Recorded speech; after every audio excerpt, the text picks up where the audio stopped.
Isang malaking insulto ang gawing laro ang buhay ng isang mahirap. Habang nagpapakapagod ako sa ulan para iligtas ang naghihingalong si Rio, ang totoong bilyonaryo na si Dario Villarreal ay nagpapakasasa sa karangyaan kasama ang kanyang taksil na fiancé. Eksperimento ka lang para malaman ko kung mukha kang pera. Bulong niya sabay tapon ng tseke sa aking mukha. Ngunit hindi niya alam ang gintong cufflink na nahanap ko sa kanyang basang jacket ang mismong gigiba sa kanyang buong imperyo. Hinding-hindi ninyo mabibili ang aking dignidad. Handa ka na ba sa ganti ng isang babaeng walang takot? Naranasan mo na ba ang magtanong sa sarili mo? Magkano nga ba ang halaga ng kabutihan ng isang mahirap sa mata ng isang taong mayaman?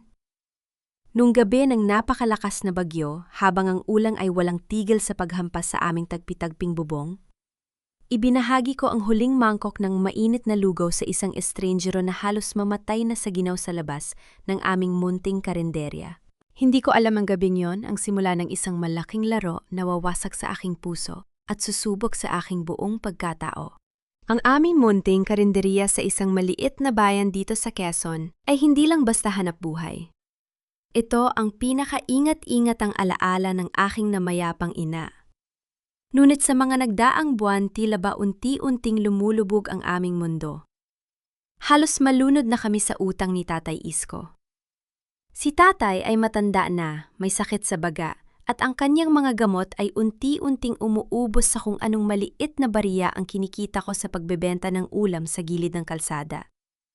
Kaninang umaga lang pumunta rito ang mga tauhan ng nagpapautang sumisigaw, nagbabanta na kukunin ang aming lupa kung hindi kami makabayad sa susunod na buwan. Sumakit ang dibdib ko, parang pinipiga ang puso ko sa takot. Ngunit kinailangan kong magpakatatag sa harap ni Tatay. Sa gabing iyon, lalong lumakas ang hangin. Ang mga dahon ng saging sa likod ng aming bahay ay sumasayo na parang mga multo sa dilim. At ang patuloy na pagbuhos ng ulan sa aming bubong ay lumilika ng isang nakatutulig na ingay sa buong paligid. Hawak ko ang mangkok ng lugaw, tinititigan ang natitirang kaunting kanin na hinaluan ko ng maraming luya para kahit paano ay magbigay ng init sa aming sikmura. Iyon na ang hapunan namin ni Tatay. Paghahatian na sana namin ito nang biglang may kumatok sa aming pinto. "Amihan anak," tawag ni Tatay Isko mula sa pinto ng kusina. Ang kanyang boses ay nanginginig halos malunod sa ingay ng hangin sa labas. "Tingnan mo sa labas. May tao sa ilalim ng ating sirang tolda." Agad akong lumapit at sumunod sa tingin ni Tatay. Doon sa gitna ng baha at basang-basa ng ulan, may isang lalaking nakasandal sa aming lumang kahoy na lamesa. Ang kanyang mga damit ay punit-punit puno ng putik. Ang kanyang mukha at ang kanyang katawan ay nanginginig sa matinding lamig. Mukha siyang taong bunsod, isang taong walang matuluyan na itinapon ng bagyo sa aming pintuan. "Tay, huwag muna nating buksan. Baka kung sino yan, baka mapahamak tayo," bulong ko. Ramdam ko ang takot na gumagapang sa aking balat. Sa panahon ngayon, mahirap nang magtiwala sa estrangero. Lalo na't dalawa lang kaming mahina rito. Ngunit tiningnan ako ni Tatay ng kanyang mga matang puno ng awa at pagmamahal. "Anak, kung tayo ang nasa kalagayan ng taong yan ngayon, hindi ba natin gugustuhin may magbukas ng pinto para sa atin? Ang Diyos ang nagdala sa kanya rito sa ating tapat. Hindi natin siya pwedeng iwanan dyan para mamatay sa ginaw." Bumuntong hininga ako. Sa kabila ng sarili naming hirap, sa kabila ng katotohanang wala kaming pera, hindi ko kayang tiisin ang isang taong nag-aagaw buhay. Binuksan ko ang pinto. Sinalubong kami ng napakalamig na hangin na agad nagpabasa sa aking mukha at buhok. Lumapit kami ni Tatay at binuhat ang lalaki. Napakabigat niya. Habang hawak ko ang kanyang balikat, naramdaman ko ang matinding init ng kanyang lagnat sa kabila ng basang-basa niyang damit. Ang kanyang katawan ay nanginginig ng walang kontrol at ang kanyang mga labi ay nanging itim na sa ginaw. Inilagay namin siya sa aming lumang kaway, yang higaan sa sulok ng karinderya. Agad kong kinuha ang tanging natitirang tuyong kumot at binalot siya. Tiningnan ko ang mukha niya habang pinupunasan ko ang dumi gamit ang basang-basahan. Sa kabila ng putik at mga galos sa kanyang pisngi, may kakaiba sa kanyang hitsura. Matangos ang kanyang ilong at ang kanyang mga panga ay matitigas tila isang taong may mataas na pinag-aralan o hindi sanay sa ganitong uri ng hirap sa kalsada. Nang dahan-dahan niyang idilat ang kanyang mga mata, naramdaman ko ang biglang paghinto ng aking hininga. Ang kanyang mga mata ay madilim, malalim at puno ng matinding pagdududa. Parang isang hayop na nasugatan na naghihintay na muling saktan ng tao. Mukha siyang galit sa mundo. Sino kayo? Ano ang gagawin ninyo sa akin? Nanginginig niyang tanong, ang kanyang boses ay paos mahina. Ngunit may tono ng utos na hindi mo aasahan sa isang pulubi. Huwag kang matakot. Dahan-dahan kong sinabi habang inilalapit ang mangkok ng mainit na lugaw. Nandito ka sa aming munting karinderya. Ligtas ka rito. Kainin mo muna ito para gumaan ang pakiramdam mo. Inalalayan siya ni tatay na maupo. Kinuha ko ang kutsara at dahan-dahang isinubo sa kanya ang mainit na pagkain. Nung una, nag-alinlangan pa siya. Tinitigan niya ako tila naghahanap ng kung anong masamang motibo o panlilinlang sa aking mga mata. Ngunit nang maramdaman niya ang init ng lugaw sa kanyang bibig, unti-unting lumambot ang kanyang matitigas na tingin. Kinain niya ang lugaw ng mabilis, tila ngayon lang muling nakatikim ng pagkain pagkatapos ng maraming araw na pagkagutom. Habang pinapanood ko siyang kumain, nakaramdam ako ng kakaibang kirot sa aking puso. Ang taong ito, sino kaya ang nag-iwan sa kanya sa ganitong kalagayan? May pamilya ba siyang nag-aalala at naghahanap sa kanya sa gitna ng bagyong ito? Salamat. Bulong niya pagkatapos maubos ang huling butil ng kanin. Tumingin siya sa akin at sa pagkakataong ito, may kaunting init at pagkilala na sa kanyang mga mata. Ako si Rio. Ako si Amihan at ito ang tatay ko si Isko. Sagot ko na may kasamang matipid na ngiti. Magpahinga ka muna rito, Rio. Papalitan natin ang basang damit mo para hindi lumala ang sakit mo. May mga lumang damit si tatay na maaari mong hiramin. Pumasok si tatay sa aming silid para kumuha ng tuyong damit para kay Rio. Samantala, binuhat ko ang basang-basa at mabigat na jacket na hinubad niya kanina para isabit at patuyuin. Habang hinahawakan ko ang makapal na tela, napansin kong napakabigat nito para sa isang ordinaryong lumang jacket ng pulubi. Kahit puno ng putik at may mga gupit-gupit, mararamdaman mong napakahusay ng pagkakagawa ng tela, isang bagay na hindi mo mabibili sa mga tiyangge o ukay-ukay. Habang isinasabit ko ito sa likod ng pinto, narinig ko ang isang tunog ng matigas na bagay na tumama sa aming lumang sahig na kahoy. Ang tunog ng metal na bumagsak ay bumasag sa katahimikan ng gabi. Yumuko ako para pulutin ito sa madilim na sulok. Sa aking palad, naramdaman ko ang bigat ng isang maliit ngunit napakatigas na bagay. Pinunasan ko ang putik na nakatakip dito gamit ang aking daliri at dinala ko ito sa ilalim ng mahinang ilaw ng aming bumbilya. Nanigas ang aking buong katawan. Ang hawak ko ay isang cufflink, isang palamuti sa manggas ng mamahaling barong o taksido. Ito ay gawa sa purong ginto, nagniningning at mabigat. At sa gitna nito ay may nakaukit na napakagandang titik na nakasulat sa gintong Kurba Divi. Napalingon ako kay Rio na noon ay nakapikit na ang mga mata sa pagod. Bakit ang isang taong mukhang walang makain, natutulog sa kalsada at nag-aagaw buhay sa bagyo ay may dalang ganito kayaman at mamahaling bagay sa kanyang bulsa? Sino ba talaga ang lalaking dinala ng bagyo sa aming munting buhay? Nang sumunod na umaga, humupa rin ang bagyo, ngunit nanatiling basa at malamig ang simoy ng hangin. Nakatayo ako sa tabi ng kaway, ang higaan, pinagmamamasdan si Rio habang natutulog pa siya ng mahimbing.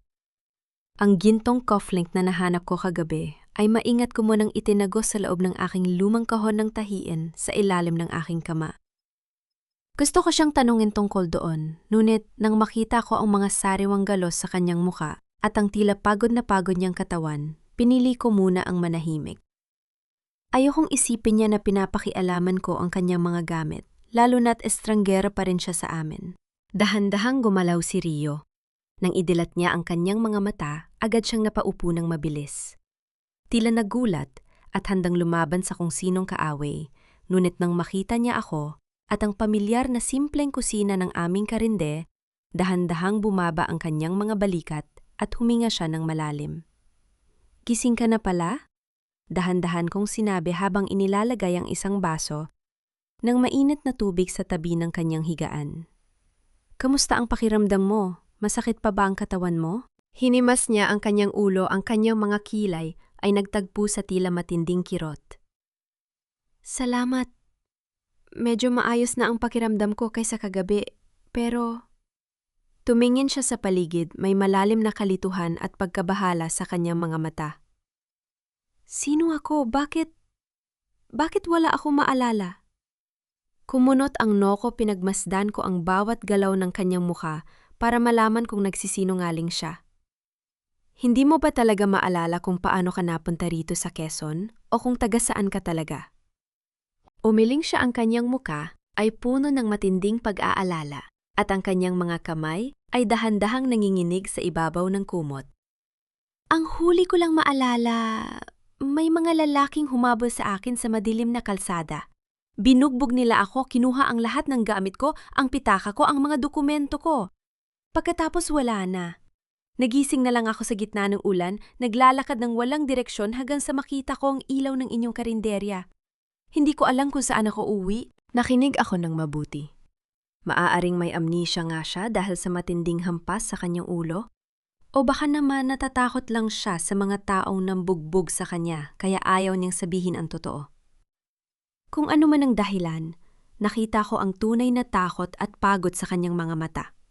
Sino naman ako para pilitin siyang magsalita kung ang buhay niya ay nanganib mahalaga ngayon? Ligtas siya sa ilalim ng aming bubong. Pumasok si Tatay Isko sa loob ng kusina na may dalang mainit na kape na bagong piga mula sa kapeng barako. "Kung ganoon ang nangyari, pansamantala ka, munang manatili rito sa amin, Rio. Hindi ka pwedeng umalis na ganyan ang lagay mo.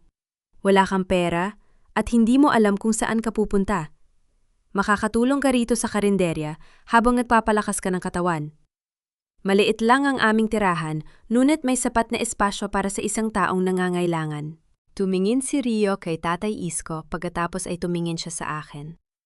May kakaibang emosyon na dumaan sa kanyang mga mata, isang bagay na parang nahihiya na may kasamang malalim na pasasalamat. Siya na marahil ang pinakamalaking misteryo na pumasok sa aming buhay. Ngunit ang kanyang mga mata ay walang halong kasamaan. "Salamat po ng marami. Gagawin ko ang lahat ng maitutulong ko rito. Hindi po ako magiging pabigat sa inyo." Ngunit hindi pa man natatapos ang aming pag-uusap, isang napakalakas na katok sa pinto ang yumanig sa aming munting karinderya. Hindi yun katok ng isang ordinaryong customer na gustong mag-almusal. Yon ay katok na puno ng galit, kawal at galang at pagbabanta. Nang buksan ko ang pinto, sinalubong ako ng mapanghamak na mukha ni Aling Susan. Ang kinatawa ng kumpanyang nagpapautang sa amin, kasama ang dalawang lalaking may malalaking katawan na nakatayo sa kanyang likod. Ang kanilang mga mukha ay walang bakas ng awa, kahit pa alam nilang kababahalang sa buong bayan. "Amihan Isko." Sigaw ni Aling Susan, ang kanyang boses ay matinis at puno ng panghahamak habang pumapasok sa loob ng walang paalam. "Huwag niyo akong daanin sa drama ng bagyo. Nasaan ang bayad ninyo para sa buwang ito? Ilang beses ko na kayang pinagbigyan, pero puro kayo pangako." "Aling Susan, parang awa niyo na po," pakiusap ni Tatay Isko. Lumapit siya habang dahan-dahang hinahawakan ng kanyang dibdib na tila nahihirapang huminga dahil sa kanyang sakit. "Katatapos lang ng bagyo, walang bumili ng ulam kagabi dahil baha ang kalsada. Bigyan niyo lang kami ng kahit isang linggo, makakahanap din kami ng paraan para makabayad." "Isang linggo, palagi na lang isang linggo ang naririnig ko sa inyo." Inihagis ng isa sa mga lalaking kasama ni Aling Susan ang aming lumang plastik na upuan sa sahig dahilan upang may mabasang baso sa aming lamesa. "Kung hindi kayo makakabayad na yon, pirmahan nyo na ang kasunduan na isusuko ninyo ang lupang ito sa amin. Yan lang ang tanging paraan para mabura ang utang ninyo." Nanginginig ang aking buong katawan sa galit at takot. Ngunit hindi ko ipinakita sa kanila ang aking luha. Lumapit ako at humarang sa harap ni Tatay Isko. Hinarap ko si Aling Susan ng mata sa mata. Hindi namin pipirmahan yan. Mas mahalaga ang lupang ito kaysa sa utang na binuo ninyo gamit ang napakataas na interes. Magbabayad kami ng pera pero wag na wag ninyong hahawakan ang lupa ng aking ina. Matigas ka talaga, bata ka? Ang isang lalaki ay humakbang pasulong at akmang itutulak ako palayo nang biglang may humawak sa kanyang braso mula sa gilid. Si Rio. Kahit nanghihina pa ang kanyang katawan dahil sa lagnat ang kanyang kapit sa braso ng lalaki, ay napakahigpit tila gawa sa bakal ang kanyang mga kamay. Ang kanyang mga mata na kanina lang ay puno ng kalituhan ay naging kasing lamig ng yelo. Ang kanyang buong tindig ay nagbago. Hindi na siya mukhang isang kawawang pulubi, kundi isang taong sanay mamuno mag-utos at hindi natatakot sa kahit na sino. Huwag niyo siyang hahawakan. Lumabas kayo. Mababa nguit puno ng otoridad na sabi ni Rio, ang kanyang boses ay nagpatahimik sa buong silid. Napaatras ang lalaki, tila nagulat sa lakas ng kapit ni Rio at sa lamig ng kanyang tingin. Nagtinginan si Aling Susan at ang kanyang mga kasama, tila naguluhan kung sino ang bagong lalaki na ito na may ganitong uri ng lakas ng loob. Sino ka naman isang pulubi na nakikitira rito? Asik ni Aling Susan, sabay hagis ng isang pulang sobre sa aming lamesa. Amihan, meron kayong 3 araw para bayaran ang buong utang ninyo. Kung walang pera, aalisin namin kayo rito sa ayaw at sa gusto ninyo. Tapos na ang pagiging mabait ko. Kasunod nito, mabilis silang umalis habang sumisigaw pa rin ng mga pagbabanta. Iniwan kaming 3 sa gitna ng nagulong karinderya. Naiyak ako sa labis, nalabit at kawalan ng pag-asa habang mabilis na nilapitan si Tatay Isko na napaupo sa sahig dahil sa panghihina. Inabutan ko siya ng kanyang inhaler para kumalma ang kanyang paghinga, dahan-dahang hinahaplos ang kanyang likod habang pinapakalma ang aking sarili. Habang inaayos ko ang mga nagulong upuan, napansin ko si Rio na nakatayo malapit sa lamesa. Hawak niya ang pulang sobre na iniwan ni Aling Susan. Nakaawang ang kanyang labi, ang kanyang mga kamay ay nanginginig habang binabasa ang sulat sa loob ng pulang sobre. Ang kanyang muka na kanina lang ay puno ng tapang ay biglang nawala ng kulay, naging maputla na parang nakakita ng multo sa gitna ng liwanag ng araw. Lumapit ako sa kanya, nagtataka sa kanyang naging reaksyon. Rio, okay ka lang ba? May problema ba sa sulat? Hindi siya sumagot agad. Nanatili siyang nakatitig sa itaas na bahagi ng papel, kung saan nakasulat ang pangalan ng kumpanyang nagpapautang sa amin, Aegis Finance and Holdings, at sa tabi ng pangalang yon ay may maliit na logo ng isang lumilipad na hawk, ang selyo ng pinakamalaking kumpanya ng kanyang sariling pamilya sa Manila, ang Villarreal Group. Napatingin si Rio sa akin, ang kanyang mga mata ay puno ng matinding gulo, kirot at konsensya.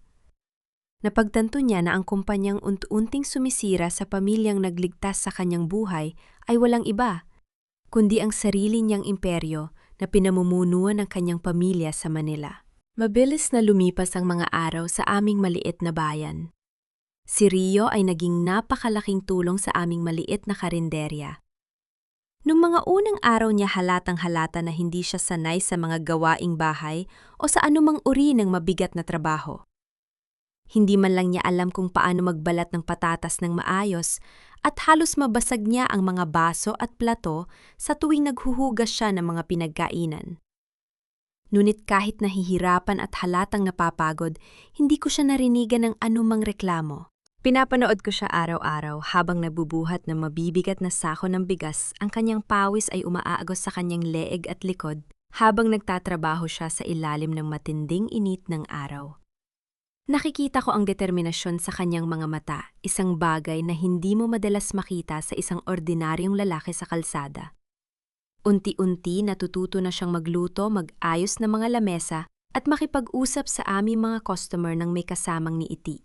Habang nagluluto ako sa kusina, madalas ko siyang mahuli na nakatitig sa akin mula sa malayo. Sa tuwing magtatama ang aming mga tingin, agad siyang lilingon sa ibang direksyon, habang dahan-dahang namumula ang kanyang mga pisingi. Ang kanyang mga simpleng gawa ng pag-aalaga kay Tatay Isko, tulad ng pagpapaalala sa pag-inom ng gamot o pag-alalay dito kapag sumasakit ang tuhod, ay dahan-dahang nagpabago sa aking nararamdaman para sa kanya. Natututunan ko ng magtiwala sa lalaking ito kahit pa alam kong marami siyang lihim na hindi sinasabi sa amin. Isang hapon habang abala si Rio sa paghahatid ng mga ulam sa kabilang kanto, dumating si Manggardo sa aming karinderya. Siya ang may-ari ng Aegis Finance sa aming lugar, isang mayaman-mayabang at bastos na lalaki na kilala sa pang-aabuso sa mga mahihirap na nagkakautang sa kanya. Pumasok siya sa loob ng aming tindahan na may dalang nakababahalang ngiti.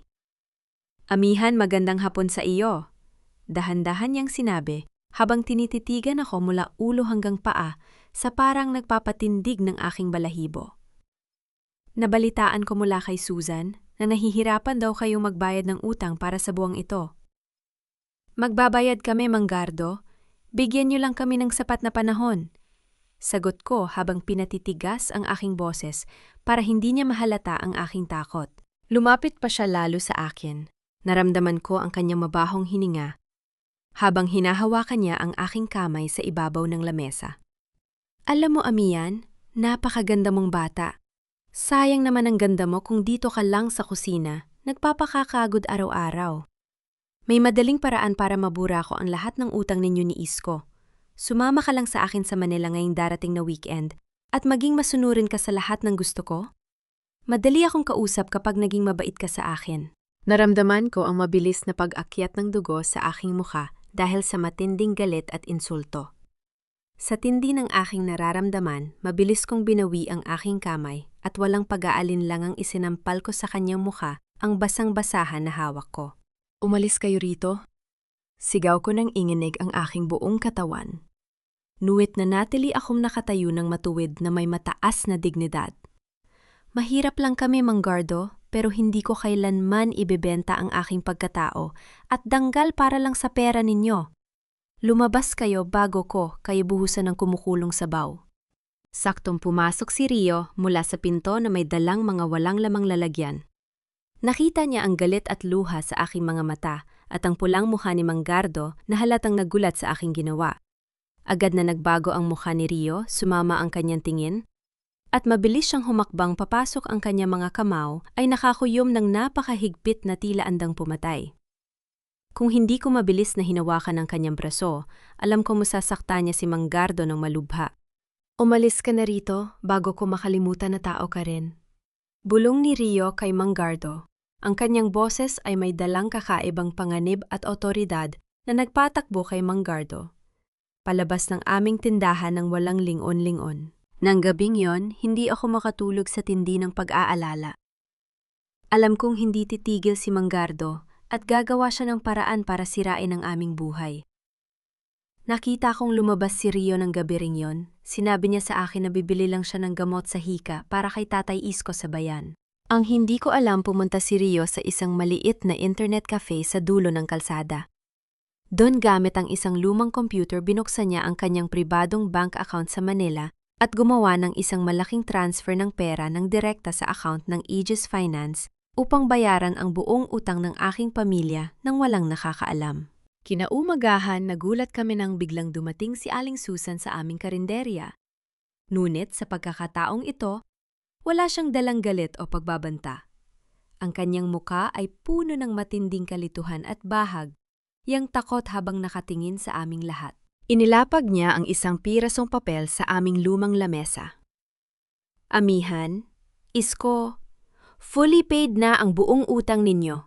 May nagpadala ng pera mula sa Manila gamit ang isang hindi kilalang account para bayaran ang lahat ng interes at ang kapital ninyo kagabi." Napatitig ako sa papel na nasa lamesa. Ito ay isang opisyal na resibo ng aming utang at sa ibaba nito ay may malaking tatak ng asul na tinta na naglalaman ng mga salitang "fully paid." Imbes na matuwa, nakaramdam ako ng matinding takot at lamig sa aking dibdib. Sino ang gagawa nito para sa amin? Walang libreng tulong o kabutihan sa mundo ng mga mahihirap na walang hinihinging kabayaran. Natatakot ako na baka si Manggardo o isang mas makapangyarihang tao ang bumili sa aming buhay at lupain na hindi ko nalalaman. Tumingin ako kay Rio na noon ay tahimik lang na nakatayo sa aking tabi, ngunit napansin kong mabilis niyang iniwas ang kanyang mga mata sa aking mga tingin. Dumating ang gabi ng pista sa aming munting bayan sa Quezon. Ang buong kalsada ay napuno ng makukulay na banderitas, masasayang tugtugan at mababangong amoy ng mga inihandang kakanin sa bawat tapat ng bahay ng aming mga kapitbahay. Pansamantalang nakalimutan ng mga tao ang hirap ng buhay at ang pinsalang iniwan ng nakaraang bagyo. Kahit kami ni Tatay Isko ay nakaramdam din ng kaanting ginhawa at saya sa aming mga puso. Suot ko ang aking pinakamaayos na damit, isang simpleng bulaklaking blusa na matagal ko nang itinabi para lamang sa mga espesyal na okasyon. Si Rio naman ay hirang ang lumang polo ni Tatay Isko na kulay puti. Kahit luma at kupas na ang tela, napakagwapo niya pa rin tingnan. May kakaiba sa kanyang tindig na hindi mo maikakaila. Kahit simpleng damit lang ang suot niya, mukha pa rin siyang kabilang sa mataas na lipunan. Habang naglalakad kami sa gitna ng maraming tao sa plaza, dahan-dahang hinawakan ni Rio ang aking kamay. Sa pagkakataong ito, hindi ko na binawi ang kamay ko. Naramdaman ko ang init ng kanyang palad, isang init na nagbigay sa akin ng katiyakan na hindi ako nag-iisa sa aking mga pinagdadaanan. Inakay ako ni Rio patungo sa likod ng lumang simbahan, kung saan mas tahimik at malayo sa ingay ng mga nagdiriwang na tao. Ang liwanag ng buwan at ang mga malalayong kulay gintong ilaw ng kapistahan ay nagbibigay ng magandang liwanag sa kanyang mukha. Humarap siya sa akin, ang kanyang mga mata ay seryoso, ngunit puno ng labis na lambing. Amihan, tawag niya sa aking pangalan. Ang kanyang boses ay nanginginig ng bahagya. May napakahalagang bagay sana akong gustong sabihin sa'yo. Ano yun, Rio? Tanong ko habang bumibilis ang tibok ng aking dibdib sa kaba at pananabik. Huminga siya ng malalim at may kinuha mula sa kanyang bulsa. Ito ay isang simpleng singsing na gawa sa hinabing dahon ng damo. Napakasimple nito, ngunit nakikita ko ang pino at maingat na pagkakahabi sa bawat anggulo. Alam kong wala akong kayamanan, amihan. Wala akong maibibigay na ginto o mamahaling hiyas sa iyo sa ngayon. Dahan-dahan niyang sinabi habang nakatitig ng diretsyo sa aking mga mata. Pero ang singsing na ito, hinabi ko gamit ang aking sariling mga kamay habang iniisip kita gabi-gabi. Gusto kong malaman mo na mula nang iligtas ninyo ako ni Tatay Isko mula sa kamatayan, nahanap ko na ang tunay na kahulugan ng aking buhay. Mahal kita, amihan. Gusto kong manatili sa tabi mo, magtrabaho ng husto, at protektahan ka habang buhi. Papayag ka bang isuot ito? Napayak ako sa labis na emosyon, dahan-dahang pumatak ang aking mga luha sa aking pisingi. Hindi ko kailangan ng kayamanan o ng isang lalaking may ari-arian. Ang tanging hiling ko lang sa buhay ay isang taong tapat na magmamahal sa akin at handang samahan ako sa bawat hirap at ginhawa. Oo, Rio, tinatanggap ko. Bulong ko habang nakangiti sa gitna ng aking pag-iyak. Ngunit bago pa man niya maisuot ang singsing sa aking daliri, isang malakas na bulong-bulungan ang narinig mula sa likuran namin. Ang mga tao sa plaza ay nagsimulang maghawi ng mabilis, nagbibigay daan sa isang napakalaki at marang yang itim na sasakyan na pumasok sa makitid na kalsada ng aming bayan. Hindi ordinaryo ang sasakyan ito. Ito ay isang mamahaling sasakyan na tanging mga bilyonaryo lamang sa Manila ang kayang magmay-ari. Bumukas ang pinto ng sasakyan at sunod-sunod na bumaba ang mga taong may hawak na malalaking camera at video recorder. Sila ay mga reporter mula sa malalaking kumpanya ng balita sa Manila na tila may hinahabol na napakalaking balita. At mula sa likod ng mga reporter, bumaba ang isang babaeng napakaganda, nakasuot ng mamahaling pulang terno at matataas na sapatos na gawa sa balat ng hayop. Ang kanyang muka ay puno ng kolorete. Nuwit ang kanyang mga mata ay kasing talim at lamig ng kutsil o habang nakatitig sa direksyon namin. Mabilis siyang lumapit sa amin, habang ang mga kamera ng mga reporter ay patuloy sa pagkuha ng litra. Lumilika ng nakasisilaw na puting liwanag sa gitna ng dilim. Nanigas ako sa aking kinatatay, at naramdaman ko ang biglang paglamig ng aking mga kamay. Huminto ang babae sa harap namin. Tiningnan niya ako ng may matinding panghahamak bago ibaling ang kanyang tingin kay Rio. Dario Villarreal, ang kanyang matinis na boses ay umalingaw. Now sa buong paligid bumasag sa lahat ng pangarap ko sa gabing ito. Napakagaling ng palabas mo rito sa probinsya. Ay nag-iisang tagapagmana ng Villarreal Land, naglalaro bilang isang kawawang pulubi sa putika ng maliit na bayang ito. Nanigas ang aking buong katawan. Dario Villarreal sino ang tinutukoy niya. Tumingin ako kay Rio. Ang kanyang mukha ay wala ng bakas ng init ng pag-ibig na nakita ko kanina lamang. Siya ay nakatayo ng matigas na parang estatwa, ang kanyang mga mata ay nanlalaki sa matinding gulat at takot habang nakatitig sa babaeng nasa kanyang harap. Selena! Bulong ni Rio, ang kanyang boses ay tila nawala ng lahat ng lakas. Yes, Dario. It's me, your fiancé. Nakangiting sabi ni Selena, sabay tingin sa akin ng may kasamang pang-aasar. At sino naman ang babaeng ito ang bago mong laruan para sa iyong mga eksperimento? Sa tindi ng gulat at sakit, na tila ba sinasaksak ang aking puso ng libu-libong karayo, dahan-dahang nang hina ang aking mga daliri. Ang singsing na gawa sa damo na hawak ko ay dahan-dahang nadulas mula sa aking kamay at nahulog sa maputik na kalsada. Sa ilalim ng aming mga paa, nadumihan ng putik at nawala ang ganda. Ang paligid ko ay biglang naging napakagulo. Ang tunog ng mga sunod-sunod na tanong ng mga reporter ay para mga bubuyog na umuungol sa aking tainga. Ang mga ilaw ng kamera ay patuloy sa pag-iisap ng walang tigil, tila hinuhubaran ako ng aking pagkatao at danggal sa harap ng buong bayan. Ramdam ko ang pang-inginig ng aking buong katawan, ngunit pinilit kong itaas ang aking no. Hindi ako luluha sa harap ng mga taong ito. Miss, alam mo ba na siya, si Dario Villarreal, ang tagapagmana ng pinakamalaking kumpanya sa bansa?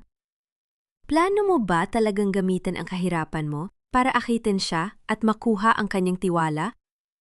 Ang bawat tanong ay parang sampal sa aking mukha.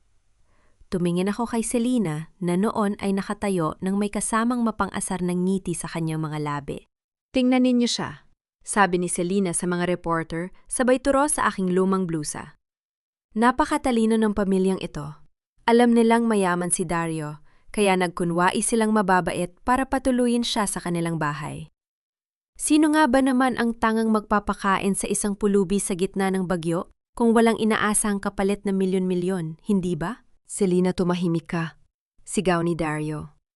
Ang kanyang boses ay puno ng galit habang hinaharangan niya ang mga reporter para protektahan ako. Humarap siya sa akin, ang kanyang mga mata na dati ay puno ng kapayapaan, ay puno na ngayon ng takot. Isang takot na tuluyan ko siyang iwan. Amihan, makinig ka sa akin pakiusap. Patawarin mo ako. Gusto kong sabihin sa'yo ang totoo, ngunit kailangan ko lang na siguro. Maraming tao sa paligid ko ang lumalapit dahil lang sa pera ko. Kailangan kong malaman kung sino ang tunay na tapat sa akin. Ang bawat salita niya ay parang kutsilyong dahan-dahang sumasaksak sa aking puso. Kailangan niyang masiguro. Kaya ginawa mo kaming laruan para sa iyong sarili. Bulong ko, ang aking boses ay mahina ngunit matatag. Ang bawat mangkok ng pagkain na ibinahagi namin sa iyo habang wala kaming makain, ang pag-aalaga ni Tatay Isko sa iyo habang masakit siya, para sa iyo, isa lang ba yung pagsusulit para malaman mo kung sino ang karapat-dapat sa tiwala mo? Hindi ganyan, amihan? Mahal kita, totoong mahal kita. Lumapit si Dario at akmang hahawakan ang aking balikat. Ngunit mabilis akong dumaing at lumayo sa kanya upang hindi niya ako mahawakan. Huwag mo akong hahawakan, sabi ko. Ang aking unang luha ay sa wakas ay pumatak sa aking pisingi. Ngunit ang aking tingin ay nanatiling matigas at puno ng dignidad. Hindi ko hahayaang makita niya akong mahina at kaawa-awa. Inilabas ni Dario ang isang puting sobre mula sa kanyang bulsa. Ang kanyang mukha ay puno ng matinding pagsisisi. Amihan, gusto kong bumawi sa inyo. Ito, may check rito. Sapat ito para mabayaran ang lahat ng utang ninyo, para maipagagot si Tatay Isko sa pinakamagandang ospital sa Manila at para makapagtayo kayo ng mas malaking karinderya. Tanggapin mo ito bilang kabayaran sa lahat ng tulong ninyo. Tiningnan ko ang sobreng hawak niya na parang isang maduming bagay na hindi ko kailanman nais na mahawaan. Sa tingin mo ba mabibili ng pera mo ang lahat ng ginawa namin para sa'yo? Sa tingin mo ba may katumbas na halaga ang bawat pagmamalasakit na ibinigay namin sa'yo nung akala namin ay mamamatay ka na sa ginaw? Tanong ko sa kanya. Ang boses ko ay buong-buo at walang bakas ng pag-aalinlangan. Pumasok ako sa loob ng aming bahay habang ang mga reporter ay patuloy sa pagkuha ng aking litrato. Hindi ko pinansin ang gulo sa labas. Binuksan ko ang aking lumang kahon ng tahiin at kinuha ko ang gintong cufflink na nahanap ko nung unang gabi ng bagyo.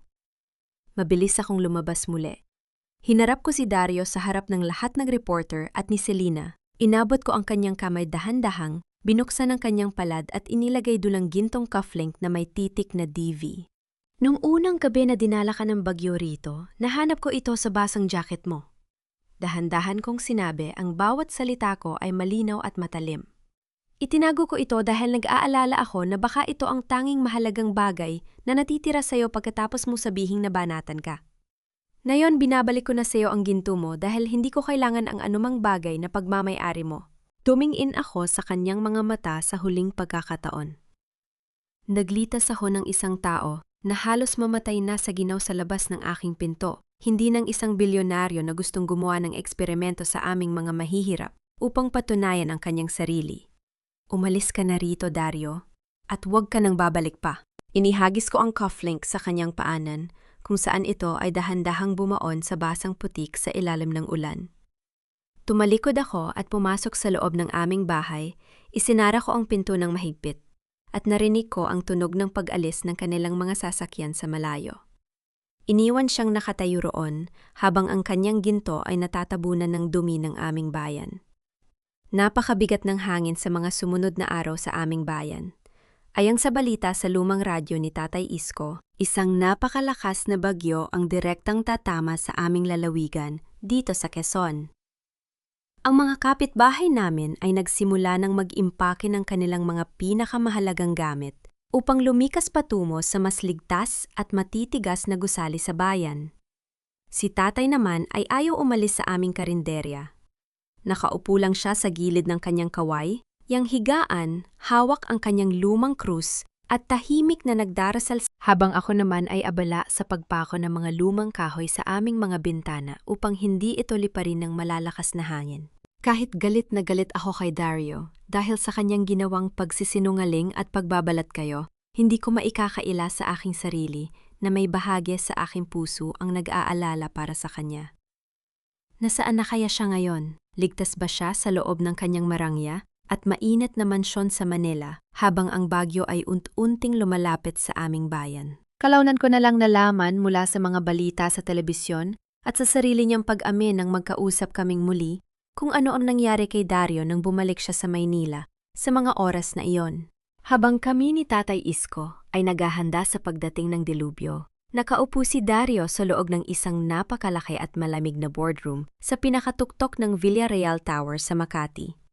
Sa paligid ng mahabang lamesa na gawa sa makapal at nagnaningning na salamin, nakaupo ang kanyang ama, ang mga abogado ng kanilang pamilya at si Selena Aragon.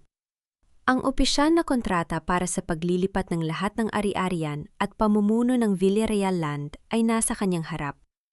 Isang lagda na lang niya at mapapasa kanya na ang bilyong-bilyong kayamanan ng kanilang pamilya na inaasam-asam ng marami. "Sign the documents now, Dario," sabi ni Selena na may malapad na ngiti habang nakatitig sa kanya. Pagkatapos nito, maipapatuloy na natin ang plano nating pagtatayo ng malaking resort sa Quezon at gigibain na natin ang mga lumang bahay doon na sumisira sa magandang tanawin ng tabing dagat. Ngunit hindi nakikinig si Dario sa mga sinasabi ni Selena. Ang kanyang mga mata ay nakatitig sa malaking telebisyon sa dingding ng boardroom na nagpapakita ng babala tungkol sa malakas na bagyong paparating sa Quezon. Nakita niya sa balita ang mga larawan ng mga kalsadang nagsisimula ng bahain at mga sirang bubong ng mga karinderya sa bayan kung saan kami nakatira. Sa mga sandaling iyon ang kanyang isip ay napuno ng mga alaala sa aming munting karinderya, ang tagpi-tagping bubong na palaging tumutulo kapag umuulan ang mahinang katawan ni Tatay Isko, na hirap huminga kapag malamig ang panahon, at ang aking mga mata na puno ng sakit at luha nang huli kaming mag-usap sa ilalim ng ulan. "Dario, ano ang hinihintay mo? Pumirma ka na para matapos na ang lahat ng ito?" Utos ng kanyang ama na may kasamang awtoridad at pagmamadali. Hawak ni Dario ang isang mamahaling ballpen na may gintong tatak. Dahan-dahan niyang inilapat ang dulo nito sa papel, ngunit nang isusulat na niya ang unang titik ng kanyang pangalan, naramdaman niya ang matinding bigat sa kanyang dibdib.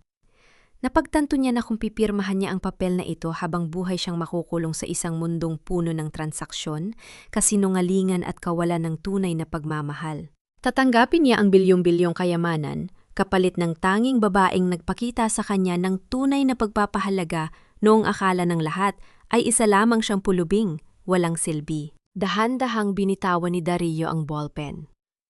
Ang tunog ng gintong ballpen na gumulong sa ibabaw ng lamesang salamin ay bumasag sa katahimikan ng buong silid ng boardroom. Hindi ako pipirma. Malamig, ngunit matatag na sabi ni Dario habang dahan-dahang tumatayo mula sa kanyang upuan. Ano Dario, nababaliw ka na ba kapag lumabas ka sa pintong yan na yon ng hindi pumipir? Mamawala sa iyo ang lahat ng kayamanan at ang posisyon mo sa kumpanyang ito.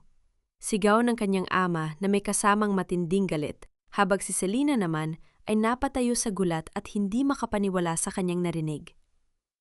Wala akong pakialam sa kayamanan ninyo, sagot ni Dario.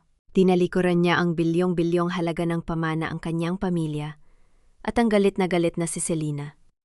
Mabilis siyang lumabas ng gusali, sumakay sa kanyang sasakyan, at pinaharurot ito patungo sa gitna ng bagyo sa Quezon, patungo sa aming munting karinderya na nanganganib mawasak ng bagyo. Sa ibabaw ng malinis na lamesang salamin sa Manila, naiwang mag-isa ang kontrata ng pamana kasama ang kanyang lagda na hindi natapos at naputol sa gitna.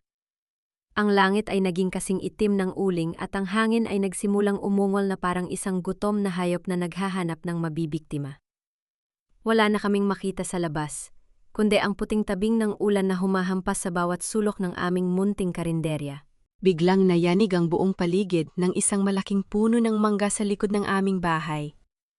Ang nabuwal? Ang mabibigat na sanga nito ay bumagsak ng direkta sa aming bubong. Ang tunog ng nababasag na kahoy at nayuyurak na yero ay yumanig sa aking buong pagkatao. Tatay Isko? Sigaw ko habang pilit kong inaabot ang kamay ni tatay sa gitna ng dilim. Ang tubig ay mabilis na pumasok sa loob, lumulubog na ang aming mga paa sa malamig na baha. Ngunit bago ko pa mahila si tatay patungo sa mas ligtas na sulok, ang bahagi ng aming kisame ay bumigay. Ang mabibigat na kahoy at mga gamit sa kusina ay bumagsak na ipit ang binti ni tatay sa ilalim ng isang malaking aparador. Sinubukan kong buhatin ang aparador ng mag-isa, pilit kong itinulak gamit ang lahat ng lakas na mayroon ako, ngunit hindi ito gumalaw. Ang aking mga daliri ay nagsimulang mamaga at manghina sa tindi ng bigat. Anak, iwanan mo na ako rito. Iligtas mo ang sarili mo, hirap na sabi ni tatay. Ang kanyang boses ay halos hindi na marinig dahil sa hika at sa ingay ng bagyo. Hindi tay, hindi kita iiwan. Sigaw ko habang patuloy sa paghila ang aking mga luha ay humahalo na sa tubig ng ulan na dumadaloy sa aking muka. Sa gitna ng aking kawalan ng pag-asa, biglang bumukas ng malakas ang aming tinto. Isang bulto ng tao ang pumasok mula sa gitna ng unos. Basang-basa siya, ang kanyang suot na mamahaling damit ay punit-punit na at puno ng putik, ang kanyang muka ay may mga sariwang galos mula sa mga lumilipad na yer sa labas. Si Dario. Hindi siya nagsalita. Hindi siya nagmakaawa para sa kapatawaran. Agad siyang lumusong sa baha at tumabi sa akin. Nakita ko ang kanyang mga braso na naninigas sa tindi ng puwersa habang kinakarga niya ang bigat ng aparador na umipit kay tatay. Ang kanyang mga panga ay nagnangalit, ang kanyang mga ugat sa leeg ay lumalabas sa tindi ng hirap. Amihan, hilahin mo si tatay, pagbilang ko ng 3. Utos niya, ang kanyang boses ay nanginginig sa bigat, ngunit puno ng determinasyon. Sa bilang na 3, ibinuhos ni Dario ang lahat ng kanyang lakas. Narinig ko ang tunog ng kanyang mga buto na tila umaangal sa bigat, ngunit hindi siya bumitaw. Mabilis kong hinila si Tatay Isko palabas mula sa pagkakaipit. Nang masiguro niyang ligtas na si tatay, dahan-dahang binitawan ni Dario ang aparador at napaluhod siya sa baha, humihingal ng malalim. Hindi pa kami ligtas. Ang tubig ay patuloy sa pagtaas, at ang hangin ay lalong nagngangalit. Binuhat ni Dario si Tatay Isko sa kanyang likuran. Lumabas kami sa gitna ng bagyo, pilit na nilalabanan ang lakas ng hangin na tila gustong tangayin ang aming mga katawan. Naglakad kami patungo sa mataas na bahagi ng bayan kung saan naroon ang matibay na covered court na ginawang evacuation center. Sa bawat hakbang, nakikita ko ang paghihirap sa mukha ni Dario. Ang kanyang mga paa ay nasusugatan na sa mga nakatagong pako at bubog sa ilalim ng baha, ngunit hindi siya tumigil. Ang bilyonaryong dati ay natatakot madumihan ang mga kamay ay siya na yung nagsisilbing tanging sandigan namin sa gitna ng delubyo. Nang makarating kami sa loob ng evacuation center agad, na inasikaso ng mga nurse si Tatay Isko. Nang masiguro ni Dario na maayos na ang kalagayan ni Tatay, dahan-dahan siyang lumayo at naupo sa isang madilim na sulok ng gym, malayo sa mga tao. Lumapit ako sa kanya, dala ang isang baso ng mainit na tubig at isang lumang tuwalya. Doon ko lang napansin ang lala ng kanyang kalagayan. Ang kanyang mga kamay ay puno ng malalalim na sugat at rumeserba. Ang mga dugo sa kanyang mga kuko dahil sa pagbubuhat ng mga guho. May isang malaking hiwa sa kanyang binti na patuloy na dinadaluyan ng dugo, marahil ay nakuha niya nung pilit niyang binubuksan ang aming pinto. Dario, tawag ko sa kanyang pangalan. Ang galit na nararamdaman ko noong nakaraang araw ay tila natunaw at napalitan ng isang malalim na pait at pasasalamat. Tumingin siya sa akin, ang kanyang mga mata ay pagod na pagod, ngunit may kasamang isang payapang ngiti. Ligtas na kayo. Yun lang ang mahalaga, amihan. Kahit mawala ang lahat sa akin, wag lang kayo. Akma siyang tatayo upang lumabas muli at tumulong sa ibang mga tao. Ngunit biglang nanghina ang kanyang mga tuhod. Nakita ko ang kanyang mga mata na dahan-dahang tumirik at bago ko pa siya masaalo, bumagsak ang kanyang katawan sa malamig na semento. Ang kanyang mga kamay na puno ng tuyong dugo at putik ay nanatiling nakabukas. Tila naghihintay pa rin ng isang pagkakataon na makatulong. Dario, gumising ka, tulong. May kailangan ng tulong dito. Sigaw ko habang hawak-hawak ko ang kanyang malamig na muka. Ang aking puso ay muling binalot ng matinding takot na baka huli na ang lahat para sa aming dalawa. Dahan-dahang iminulat ni Dario ang kanyang mga mata ng sumunod na umaga sa loob ng maliit na dambana ng bayan na pansamantalang ginawang klinika para sa mga nasugatan sa bagyo. Ang kanyang mga kamay ay balot ng makapal na gasa at may nakasabit na swero sa kanyang braso. Nakaupo ako sa kanyang tabi. Hindi umalis kahit isang saglit. Habang pinapanood ang bawat mahinang paghinga niya sa buong magdamag. Nang makita niya ako, ang unang lumabas sa kanyang mga labi ay hindi daing ng sakit mula sa kanyang mga sugat, kundi isang mahinang tanong na puno ng pag-aalala. Si Tatay Isko, okay ba siya? Tumango ako ng mabilis, dahan-dahang pinunasan ng aking mga luha na pilit kong pinipigilan. Ligtas si Tatay Dario. Nakaligtas siya dahil sa'yo. Kung hindi ka dumating at nagbuhat ng mabigat na aparador na yon, baka wala na si Tatay ngayon. Maraming salamat. Huminga siya ng malalim, dahan-dahang ipinikit ang kanyang mga mata habang may bakas ng matinding ginhawa sa kanyang mukha. Mabuti naman. Natatakot ako na baka huli na ako para bumawi sa inyo. Narinig ko ang balita sa radyo kanina, sabi ko, dahan-dahang hinawakan ang gilid ng kanyang higaan. Ang pamilya mo sa Manila, tinanggal ka na nila bilang tagapagmana ng Villarreal Land dahil hindi ka sumipot sa napakahalagang pulong kagabi. Nawala sa iyo ang lahat ng kayamanan mo, Dario. Tumingin siya sa akin. At sa pagkakataong ito, nakita ko ang pinakapayapang tingin sa kanyang mga mata na hindi ko kailanman nakita nung una kaming magkakilala sa aming tindahan. Walang bakas ng lungkot, pagsisisi o panghihinayang sa kanyang muka. Hindi ko nawala ang lahat, amihan. Dahan-dahan niyang sinabi habang nakatitig ng diretso sa aking mga mata. Sa katunayan, pakiramdam ko ay na yun lang ako naging tunay na malaya. Ang bilyong-bilyong piso sa Manila ay parang isang napakabigat na kadina na nagpahirap sa akin sa loob ng maraming taon. Ngayong wala na ang perang yon, wala nang dahilan para pagdudahan ko ang mga tao sa aking paligid. Wala na akong kailangang patunayan pa sa iba. Gusto kong manatili rito sa bayan ninyo, amihan. Gusto kong tumong sa pagpapatayo muli ng karinderya at ng mga bahay ng mga kapitbahay ninyo, hindi bilang isang bilyonaryong nagbibigay ng limos, kundi bilang si Rio, na handang magtrabaho gamit ang sarili niyang mga kamay. Lumipas ang 3 buwan. Ang aming munting bayan sa Quezon ay dahan-dahang bumabangon mula sa malaking pinsalang iniwan ng bagyo. Sa tulong at pagkakaisa ng bawat mamamayan, muling naipatayo ang aming karinderya mas simple kaysa sa dati. Ngunit mas matibay ang mga pundasyon nito dahil gawa na ito sa semento at matitigas na kahoy. Sa buong panahong iyon, hindi umalas si Rio sa aming tabi. Araw-araw siyang gumigising ng maaga para magbuhat ng mga kahoy, tumulong sa paggawa ng mga bahay ng aming mga kapitbahay na nawalan ng tirahan at maghugas ng mga plato sa aming bagong karinderya. Wala na sa kanya ang marangyang anyo ng isang bilyonaryo mula sa Manila. Ang kanyang balat ay dahan-dahang umitim sa ilalim ng araw. Ang kanyang mga palad ay naging magaspang at puno ng mga kalyo dahil sa matinding pagtatrabaho. Ngunit ang kanyang mga ngiti ay naging mas madalas at mas totoo ngayon. Nakita ko ang pagbabago sa kanyang buong pagkatao. Hindi na niya kailangan ng mga pagsusulit o mga kasinungalingan para malaman kung sino ang tunay na nagmamahal sa kanya nang walang kapalit. Ang kanyang katapatan ay napatunayan na sa bawat patak ng kanyang pawis at dugo sa lupang ito.